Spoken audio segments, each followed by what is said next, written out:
mama, take that right-hand road. I'm going down to Brownsville, mama, take that right-hand road. Oh, I ain't gonna stop walking till I reach sweet mama's door.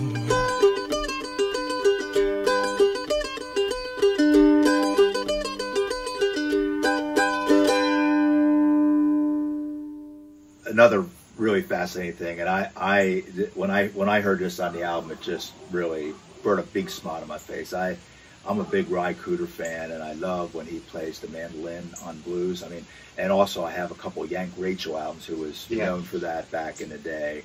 So on this album, you do Brownsville, and talk about that song a little bit. You know, where you first heard it, and how you approached that one. 'Cause that's a mandolin.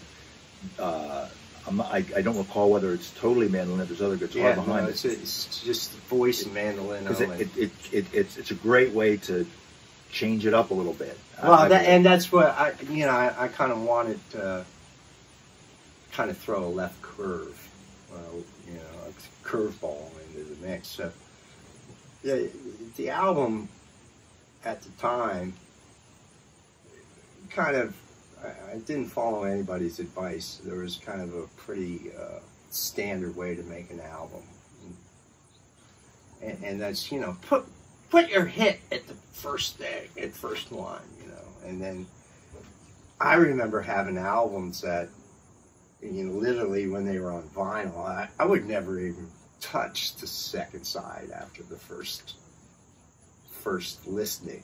Right. You go from beginning to end the first time you listen to it at home. But a lot of albums were made where like this whole second side was just, we need some more tunes. Filler, what you call it. Yeah, filler. Exactly. Well, I just didn't want to make that album. I didn't want to do it like that. So I wanted it to kind of build, and Brownsville comes in. It's the sixth tune pretty much in the middle of it. So, you know, sort of kind of, if you listen to track 1, 2, 3, 4, 5, you go, okay, I got what this guy's about. And then I wanted just something that was just, ooh, you know, right, kind of change it up. So I've played the mandolin for a long time. You know, when I was a teenager, I wasn't so much a guitarist as I was a folk musician. And in the world of folk music, in the world of bluegrass, there's nothing special about playing more than one instrument. You can take almost anybody that is known. Sam Bush, you know, he's known as a killer mandolin player. He can turn your head with a violin as well.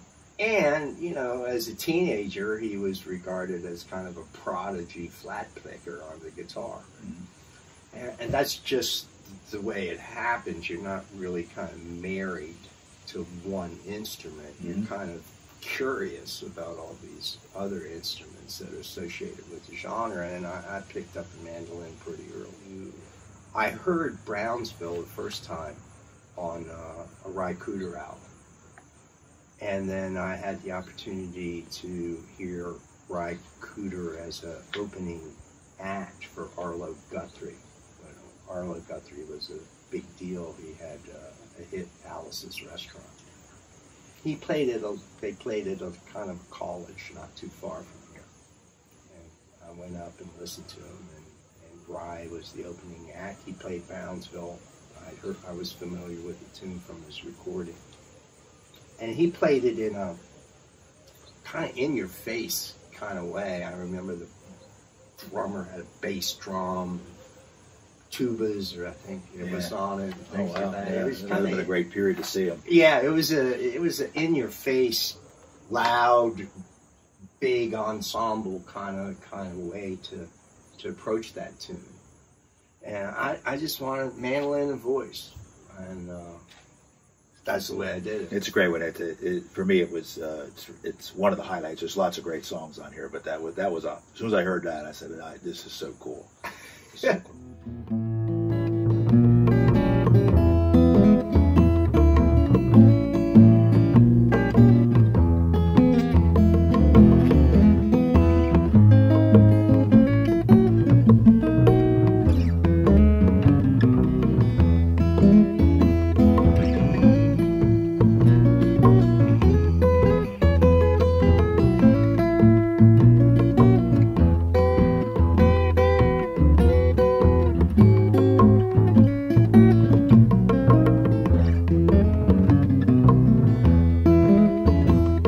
but don't let my good girl catch me here. No, don't let my good girl catch me here.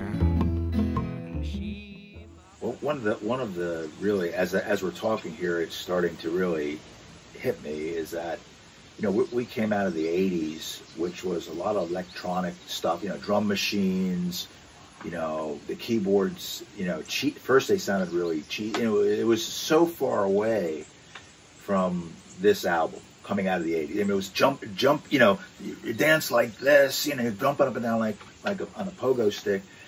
And, you know, I think people kind of were getting tired of that, and that's why this album makes so much sense to me in 1993, coming from that. People kind of want to get real again, as opposed to hearing, you know, this stuff that doesn't sound real to the, you know, the people who grew up listening to acoustic guitars, classical guitars, you know, real pianos, you know. Is that in your mind at all at the time? It was exactly in my mind in 1993, which is, you know, don't get me wrong. I liked live music, you know.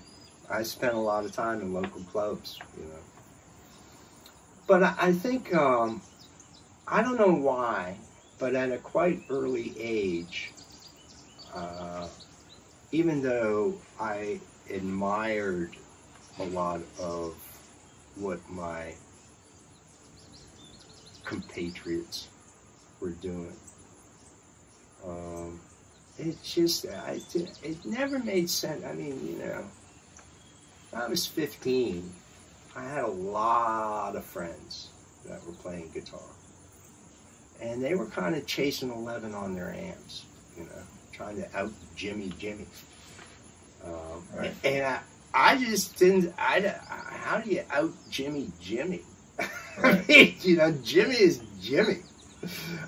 I'm Chris, and I don't have, you know, that's not what I do. So I've always tried to kind of listen to myself and go wherever my interests kind of take me. And, you know, if you don't get it, you'll catch up.